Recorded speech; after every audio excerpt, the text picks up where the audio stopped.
President Trump is on a mission from God.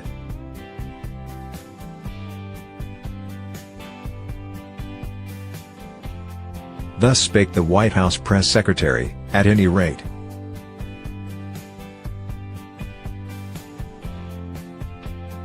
Sarah Sanders, asked by the Christian Broadcasting Network this week about Trump being the right man for the moment, replied, "I think God calls all of us to fill different roles at different times, and I think that he wanted Donald Trump to become president, and that's why he's there."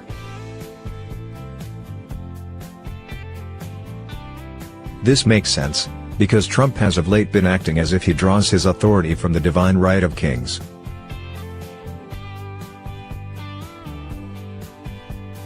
He's asserting his absolute power to act without, and often in contravention of, the Democratic House, the Republican Senate, his own intelligence agencies, law enforcement authorities and diplomats, and the will of the American public.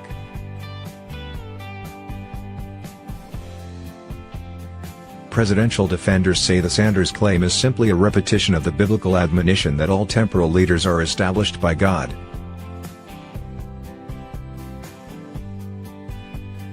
And conservative evangelicals have reason to be pleased with Trump's judicial picks and other policies.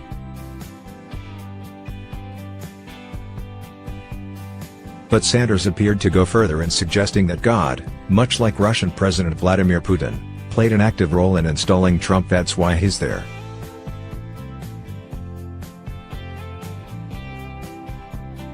For the president's principal spokeswoman, during a West Wing interview, to claim God is for Trump, and, by extension, God is against Democrats. She also ridiculed the idea that Democrats have any moral authority, goes beyond an expression of personal belief.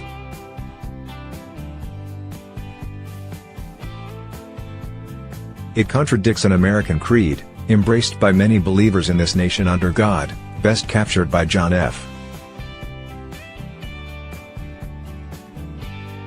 Kennedy at the close of his inaugural address, "Let us go forth to lead the land we love, asking his blessing and his help, but knowing that here on earth God's work must truly be our own."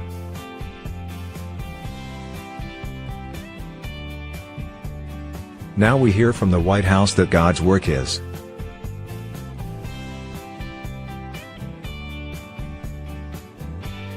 Trump.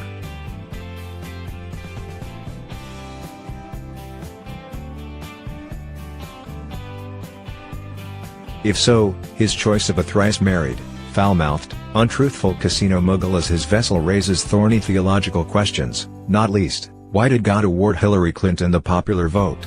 And why, given all the Christian conservatives of high character running for president, did God go with a man who boasted about grabbing women by the expletive, who paid hush money to a porn star, and who derided the interesting tendency of Vice President Pence to pray?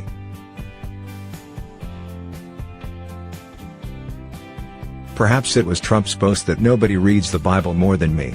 Or his national prayer breakfast call to pray for Arnold Schwarzenegger's ratings on The Apprentice. Or his sermon to Liberty University students about the 2 Corinthians. Or his vow to keep Merry Christmas in department stores, believe me.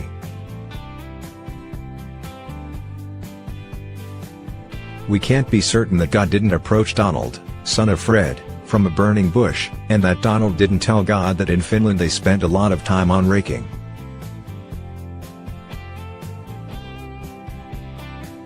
And they don't have any problem with forest fires.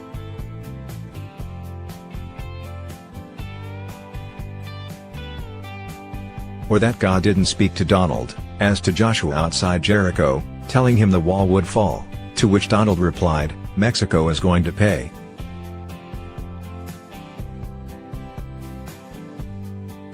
God works in mysterious ways.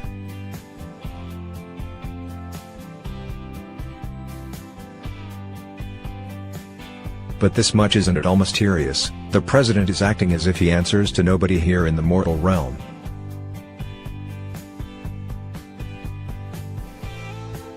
He isn't bound by the will of the Democratic House, saying he will build a wall regardless of what Congress wants. Wall is already being built, I don't expect much help.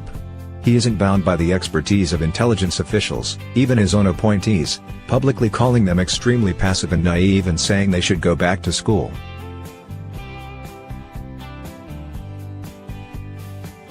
He isn't bound by the actions of law enforcement, calling the actions of the FBI in arresting his friend Roger Stone very, very disappointing and worthy of investigation.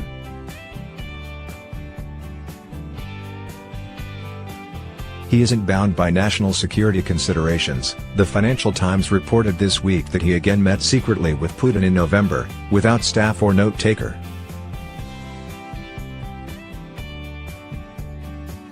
He isn't bound by the pretense of representing all Americans.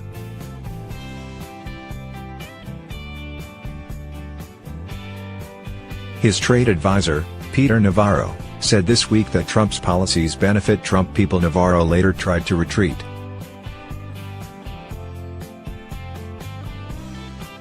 And Trump isn't even bound by the wishes of fellow Republicans running the Senate.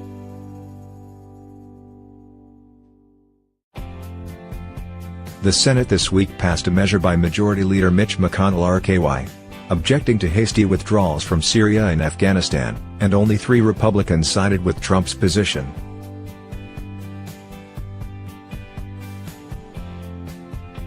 It's encouraging to see McConnell take even a symbolic stand for democratic institutions, but he has been one of the biggest contributors to their destruction.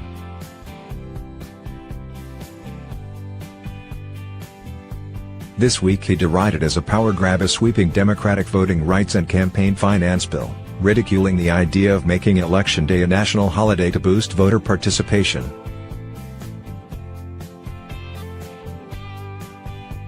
In a democracy, the idea of people voting is not a power grab.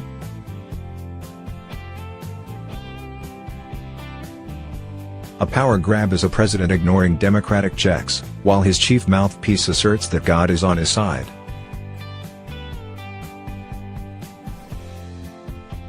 Read more from Dana Milbank's archive, follow him on Twitter or subscribe to his updates on Facebook.